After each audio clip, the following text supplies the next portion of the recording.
Welcome to Salim समी channel. मैं हूं आपका एस्ट्रोलॉजर सलीम समी। आज फिर हम किसी नए टॉपिक पे आपसे बात करेंगे और आज का टॉपिक हमारा जो है उसी जो लास्ट टॉपिक हमने किया था मैरिज के ऊपर, आज उसी को आगे बढ़ाएंगे और डिटेल के साथ बात करेंगे उसके ऊपर।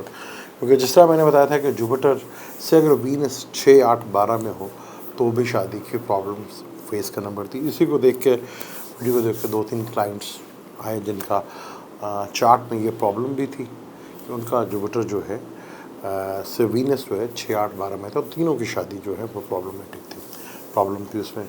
आज हम इसको और चैप्टर को थोड़ा सा खोलते हैं और उस पर बात करते हैं।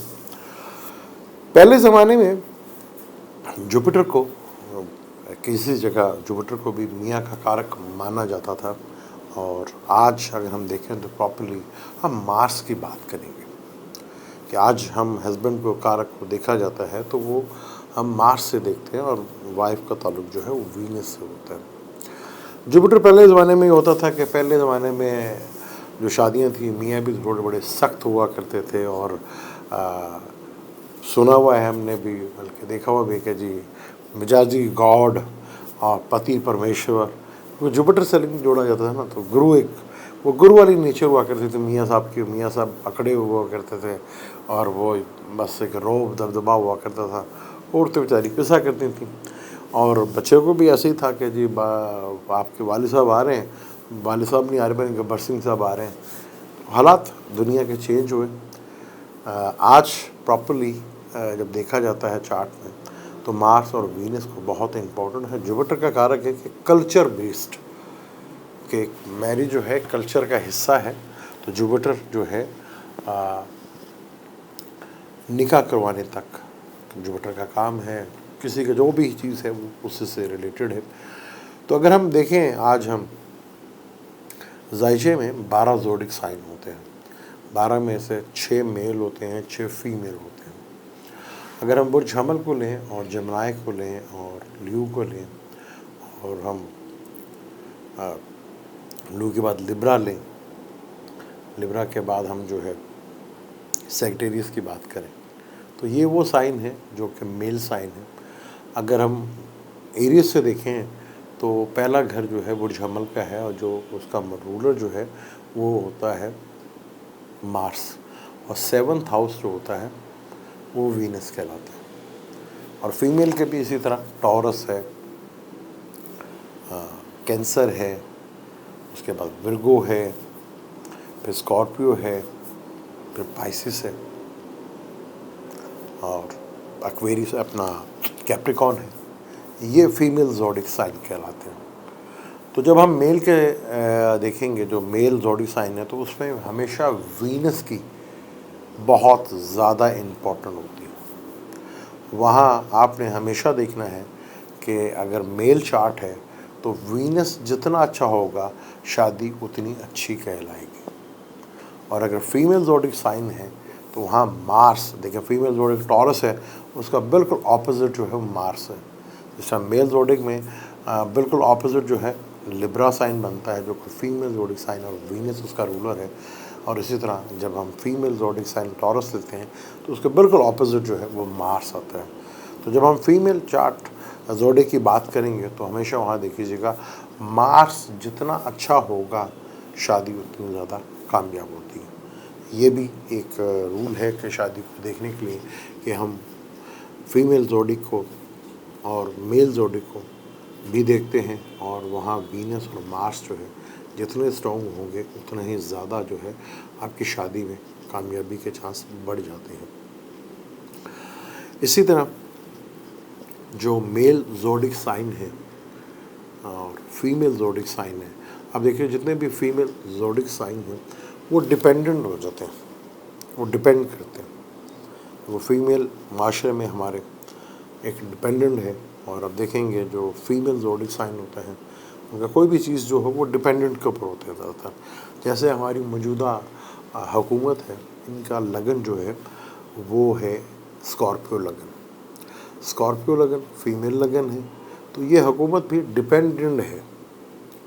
इसी तरह चार्ट में जब आपका फीमेल ज़ोडिक साइन आ जाता है तो डिपेंडेंट हो जाता है। इसी तरह मेल के चार्ट में भी, कई फीमेल के चार्ट में भी अगर उनका मेल ज़ोडिक साइन है तो आप देखेंगे उनके हस्बैंड जो होंगे वो डिपेंडेंट होंगे उनके ऊपर, वो ससुराल के ऊपर डिपेंडेंट होंगे या वाइफ के डिपेंडेंट होंगे। तो ये सूरत हाल है आज के दौर में। मार्स और वीनस, अगर किसी भी फीमेल के चार्ट में हमें देखना है कि उनके हस्बैंड कैसा होगा और किस तरह का होगा, तो हम मार्स को देखेंगे। इसी तरह मेल में हम जो है वीनस को देखेंगे कि वीनस की कंडीशंस कैसी है और किस तरह की कंडीशंस है और किस तरह के हालात जो हैं वो डेवलप हो सकें। जुपिटर एक बड़ा मेन रोल अदा करता है। अगर हम जहाँ पे हम लगन एसेंडेंट को बहुत ज़्यादा वैल्यू देते हैं, मून साइन को बहुत ज़्यादा वैल्यू देते हैं, इसी तरह जुपिटर को भी एक एसेंडेंट कहा जाता है। जुपिटर जीव कारक माना जाता है। तो जुपिटर की बहुत ज़्यादा अहमियत होती है। जब हम फीमेल की चार्ट में देखते हैं, और अब किसी के भी चार्ट में देख लेंगे, जुपिटर अगर किसी फीमेल की चार्ट में है तो अगर मार्स के साथ उसका रिलेशनशिप बन रहा है, मार्स के साथ वो बैठा हुआ है या सामने है या वो ट्राइंग में है, तो फीमेल के चार्ट में आप सातवें घर की दिशा भी आप तो बड़े आराम से कह देते हैं कि ये टाइम जो है आपका शादी का टाइम बनता हुआ नज़र आएगा। ये एक बड़ी चीज़ उसमें आपको देखने को मिली। इसी तरह मेल चार्ट में जब जुपिटर का वीनस के साथ कोई लिंक बन रहा होगा तो डेफिनेट कहा जाता है कि कोई रिलेशनशिप, मैरिज का सिलसिला जो है वो बनता हुआ नज़र आएगा और दिखेगा भी। बाज़ दफ़ा तो आप मंथ भी निकाल लेते हैं। जब आप मंथ निकालते हैं कि कौन सा शादी का मंथ आपका पॉसिबिलिटी होगी कि इसमें आपका जो है उसमें क्या पॉसिबिलिटी है कि वो चीज़ें जो है आपके मंथ हम निकालते हैं। जैसे मंथ में D9 चार्ट की भी बहुत ज़्यादा अहमियत है कि D9 चार्ट से भी देखा जाता है। और D9 चार्ट से आप देखेंगे जब भी आपका लगन या मून साइन होगा तो सन जब ट्रांजिट कर रहा होगा, सन को तो आत्मा कारक कहा जाता है, तो वो आपके जो लगन है या शादी का जो लॉर्ड है उससे ट्राइंग में आएगा हमेशा, वो मंथ कहलाता है। वो जब स्पेसिफिकली इसको देखा जाता है तो मंथ तक आप इसमें निकाल लेते हैं। तो मैरिज के लिए बहुत इम्पोर्टेंट, जहाँ 7 का रोल भी होता है। एक चार्ट मेरे पास ऐसा भी आया जिनकी शादी होगी, निकाह हो गया उनका, लेकिन रुखसती नहीं हुई और 2 साल शादी रही। तो यानी कि 12वां घर इस बड़ा इम्पोर्टेंट हो गया, इन्वॉल्व हो गया, क्योंकि 12वां घर जो है फिज़िकली रिलेशनशिप का भी घर है।